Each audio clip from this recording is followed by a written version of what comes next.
Kuan Diyos o? Kuan ka ni Diyos ba? Sa perka-date na sa ba? Chinita. Kantor na lang. Naambak din kaya is lang ba? Like.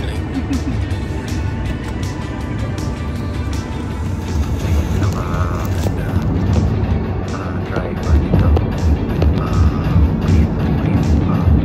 Creep siya. Daming mga bato-bato. This is something Pero cute. ganda. Like, ganda. Try one dito. Creep siya. Tsaka ganda. Kung diyan sa Diyos, sana yung mga tagusan sa pinumulampas sila. Lagi. Dili siya pariha kantor nga pagtamak mo mo dayon. Okay, guys, kau na po do. Ganda. Ganda. Dito. Wow. Nakuwas pa nga. Nagawa po. Picture. Ay, salamat. Ang rap. Ako kayong ba? Oh, go. Tanawa din yung bukid. Ado na lang mga bangag. Malusot-lusot ang sakyanan ni Gindreba dito siya. Sige, go. Sikat kaayo mi nakaabot mi diri. Sa Interlaken na gitawag ko Switzerland. Wow. Go, rap. Go. Rap. Hindi ay diri ka parkingan Joshua. Mag-picture tang duha. Switzerland! Kagwa po sa bukid ng tanaman tani sa Maragusan. Ganong dili kita malipay dito diri pagit sa Switzerland.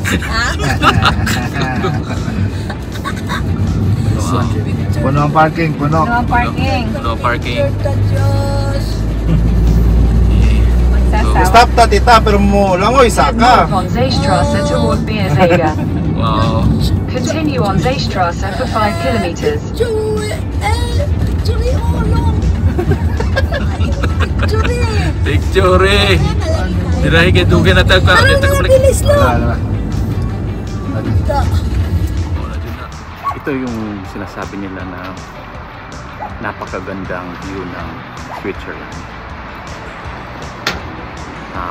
Kunan natin ng video at makikita natin talagang napakaganda niya. Tingnan mo yung tubig, emerald green ang color. Saka may mga cruise pa pala dito. Kung nandito ka sa pinatayuan ko, makikita mo yung area na napakaganda. At saka yung tubig at ang bukid nila perfect talaga, napakakuha. Ewan ko lang kung anong pangalan nito. Meron silang mountain. I'm not sure kung anong tawag nila dito sa mountain na to. Ito yung highway. Makikita mo puro bato yan siya.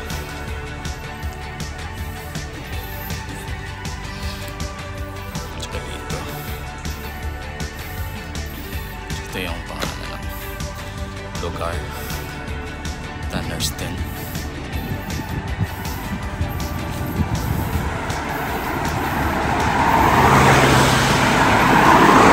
Dami din mga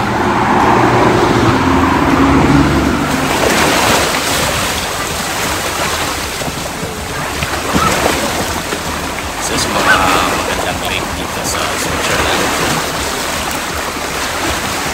Then dyan ganda. Camping site din siya, pero napakaganda tingnan.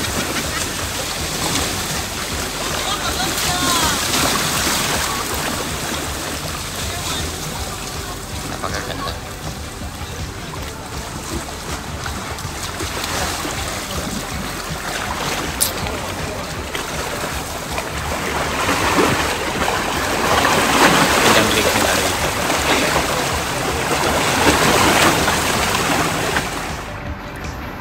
Isa sa pinakamagandang lugar dito, 10 minutes away from Interlaken. So napakaganda, daming mga sailboat dito. Dito rin yata naka-standby ito.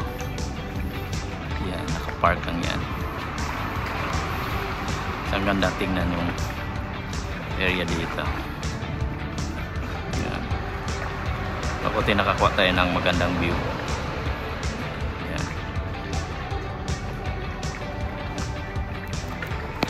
So guys, we will continue the life story of Ace. So we are here, one of the lakes here in Interlaken, about 10 minutes drive. So Ace, let me ask you, so where you have been now since migrating to New Zealand? What countries or places have you been visited? Mostly Australia, tapos some place in Europe, or maybe Italy, France, and Korea, Netherlands, UK, here's Norway,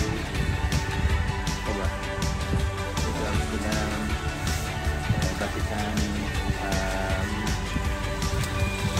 so Germany, Yeah, and now Switzerland. Switzerland. And going to Portugal, Spain, and Barcelona in 2 days' time. Yeah, I think Poland. In New Zealand, what is the most favorite spot or So many, man, like this. A place of scenic views over the. So, especially during summer, there's things to do for winter for sure, and then if you're to summer outdoor stuff, it's like there's so many things to do. Everything is like available and cheap. Well, not so cheap, but affordable for people who work and live there. And then yeah, mountain biking, skiing, surfing, parasailing, boating is a very common lifestyle. Golf,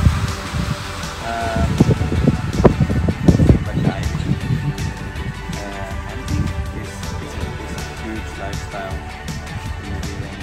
Everyone loves to camp and around the country. Winter sports, hiking it's a place for hiking. It's very safe. There's no animals to bite here. There's no snakes or spiders or ants.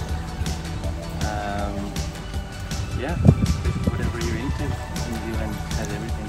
And then it's like an hour, 2-hour plane to Australia. Basically. but any recommendations like in Auckland, Christchurch, or what else? It depends on personal preference. But for me, I like Auckland where I'm based because it's like the surroundings. It has everything, like the beaches, an hour drive to the mountains, an hour 2 drive to the best surfing spots. City life is there. Yeah, but if you're more into like isolated kind of stuff, you go further down south, go to Christchurch, go to like I don't know, Otago. Queenstown is a good vibe as well if you went there. Alright, nice. We'll continue this one because we're still traveling, and thank you very much for spending time, a few minutes, and I will conclude this maybe 2 more stops. Thank you, Ace. Thank you very much.